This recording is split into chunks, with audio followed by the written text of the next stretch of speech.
Hi అండి, అందరికీ నమస్కారం. కిరణ్స్ కిచెన్కి స్వాగతం. ఈరోజు మనం వంకాయ పులుసు అంటే బ్రింజల్ గ్రేవీ చూస్తున్నామండి. దీని తెలుగులో పులుసు అంటాము, చపాతీతో తినేవాళ్ళు గ్రేవీ అంటారు. దీనికి ముందుగా కావాల్సిన పదార్థాలు: ఒక పావు కిలో వంకాయలు, 2 నాటు టమోటాలు, ఒక ఆనియన్ తీసుకున్నానండి. కొద్దిగా ఉప్పు, బెల్లం, కారం, పసుపు, మామూలుగా మన ఇంట్లో రెగ్యులర్గా వాడే పదార్థాలు.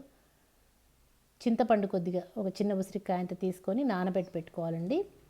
గ్రేవీ కోసం అంటే గ్రేవీ థిక్గా అవ్వడం కోసం మనం నువ్వులు, కొబ్బరి 2 తీసుకొని దాన్ని పేస్ట్ తయారు చేస్తాము. ముందుగా స్టవ్ వెలిగించుకొని గిన్నె పెట్టి అది వేడెక్కిన తర్వాత నూనె వేయండి. 2 స్పూన్ల నూనె వేసి అది కాగిన తర్వాత జీలకర్ర, ఆవాలు మాత్రమే వేయండి. శనగపప్పు వేయొద్దు.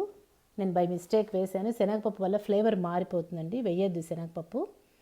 ఈ 2 వేసి అది బాగా వేగిన తర్వాత ఎండుమిరపకాయలు, కొద్దిగా కరివేపాకు, ఇష్టం ఉన్న వాళ్ళు గార్లిక్ కూడా వేసుకోవచ్చండి. అలవాటు లేదు కాబట్టి వేయలేదు, బట్ గార్లిక్ వేస్తే కూడా టేస్ట్ చాలా బాగుంటుంది. అన్నీ వేసి అవి బాగా వేగిన తర్వాత ఒక ఆనియన్ తీసుకున్నాం కదా, దాన్ని కట్ చేసుకొని సన్నగా ముక్కలు వేసేసేయండి.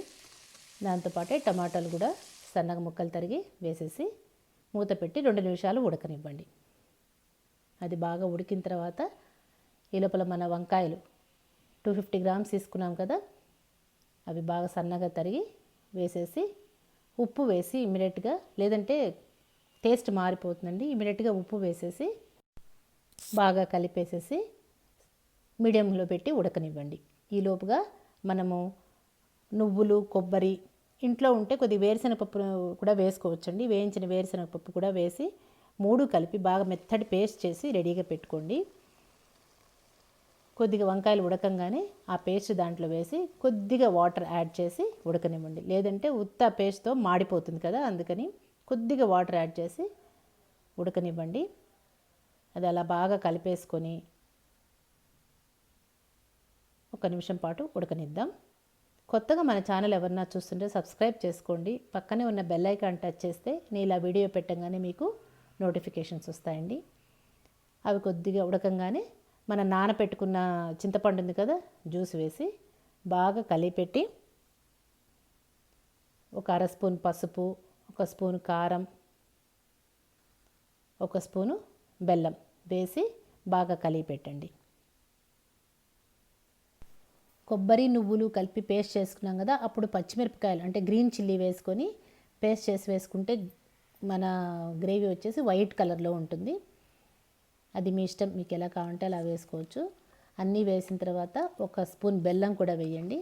బెల్లం కూడా వేసి బాగా మూత పెట్టి ఉడకనివ్వండి. సిమ్లో పెట్టి ఉడకనిస్తే అట్లా కొద్దిగా జారుగా మీకు ఎలా కావాలంటే అలా, పులుసుగా లూజ్గా ఉండాలనుకుంటే కొద్దిగా వాటర్ యాడ్ చేసుకోండి, లేదా థిక్గా గ్రేవీగానే ఉండాలంటే అలాగ వదిలేసి ఉడకనివ్వండి. ఉడికిపోయిన తర్వాత కొత్తిమీర వేసి స్టవ్ ఆఫ్ చేసేసేయండి. అంతేనండి, ఎంతో ఈజీగా టేస్టీగా ఉండే మన వంకాయ పులుసు రెడీ అయిపోయింది.